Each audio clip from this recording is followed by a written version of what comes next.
two-day pads. Nothing live today, just a lot of thud.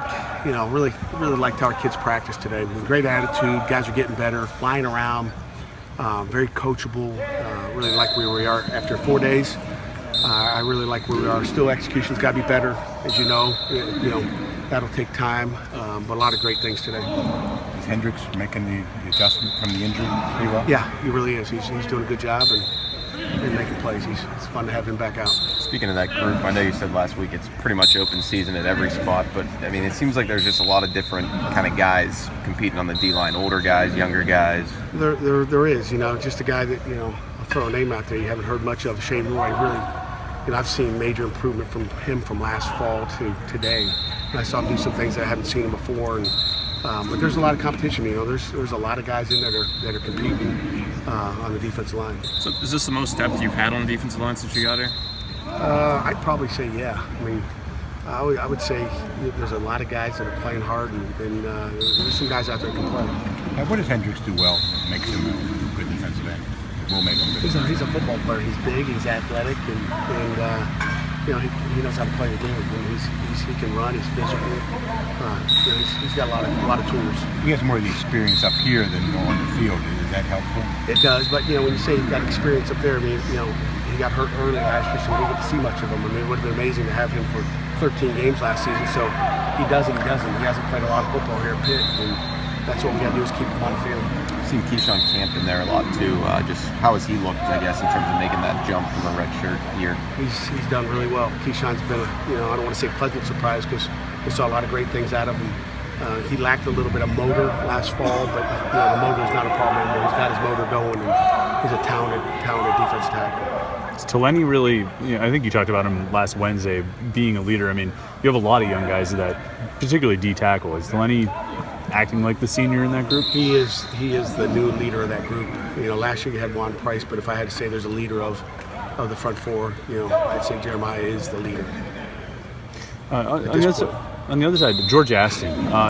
How unique of a player is he? Is he the kind of player that you don't necessarily you design a role for a guy like him? You're not going to always have that kind of player. No, it's our regular personnel with a fullback in the game, and it's a old school position. It's an antique. Not many people have that type of guy, and he's no one gets to practice against the fullback in a normal game. So he can do a lot of different things. He can spread out. He can play from the eye, and he's so smart. He can do anything. Are you impressed with Kessman's leg strength? Oh yeah, Kessman's got a leg. We got to continue to put him through those yellow bars all the time.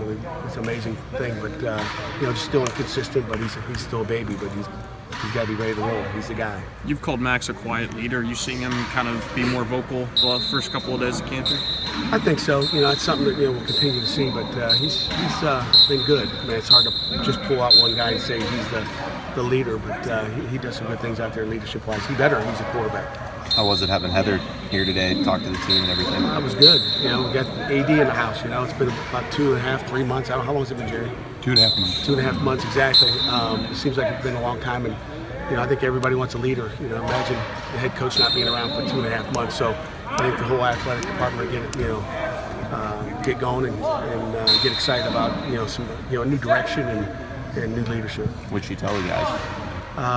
She actually got out there and did some pit jacks, which was really impressive. I don't know if you guys had a chance to see that, but she just talked about the student athletes and the privilege of playing here at Pitt. As you got to know her through the interview process and since then, what was kind of her message or her approach to the football program and commitment and all that kind of thing? We didn't get into a lot of that, Chris, through the interview process as far as, just their commitment to football was really with their commitment to the athletic department.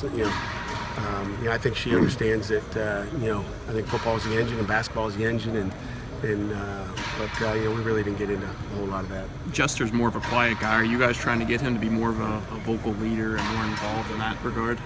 Yeah, I think everybody's got their role as far as leadership, and you can't change a guy's personality. But he's been a vocal guy.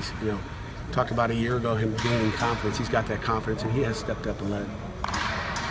Nate Peterman was here when we talked about Max Brown earlier being a quiet leader. Did you have Have you had Max talk to Nate at all? I mean, they kind of came in under similar circumstances, the grad transfer. Yeah, I mean, they've talked a little bit, but, Nathan's been off, training, getting ready for big day tomorrow, pro day tomorrow, which should be a heck of a day here at the University of Pittsburgh. But, they've had a chance to talk, and I think they talked back in the recruiting process, too. Are there some head coaches coming tomorrow, Pat?